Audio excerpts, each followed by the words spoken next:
BCB কেন আরো কোথাও যদি ঘেরাও দিতে হয় সেটাও ঘেরাও করতে জানি আমরা, এটা আমি বলতে চাই। অবশ্যই আমাদের প্রথম পদক্ষেপ হবে আমরা আইনি প্রক্রিয়ায় যাব, সেটা আমাদের অভ্যন্তরীণ যে বৈঠক হয়েছে সেখানে জেলার এই জেলা বিভাগের কাউন্সিলর মনোনয়ন নিয়ে যে প্রক্রিয়া শুরু হয়েছে সেই ব্যাপারে বিস্তারিত আলোচনার পর সাপেক্ষে আমাদের সিদ্ধান্ত হয়েছে প্রয়োজন হলে আমরা প্রথমে আইনি পদক্ষেপ নিব। এটা আমাদের প্রথম পদক্ষেপ।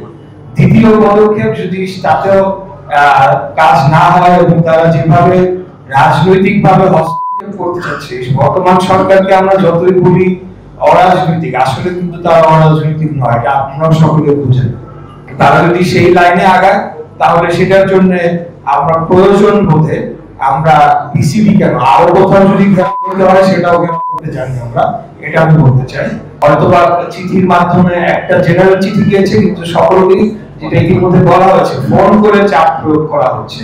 আপনারা তো জানেনই যে বাংলাদেশে কিভাবে এই প্রক্রিয়াগুলো সম্পন্ন করা হয়, যার কারণে আজকে আমরা বাধ্য হয়ে কিন্তু আজকে এখানে এসেছি। এটা যে প্রেস কনফারেন্সটা কিন্তু আসলে আমরা একটা আমাদের অনেকটা বাধ্য হয়ে আমরা করতে, জনসম্মুখে আসা উচিত যে কি হচ্ছে।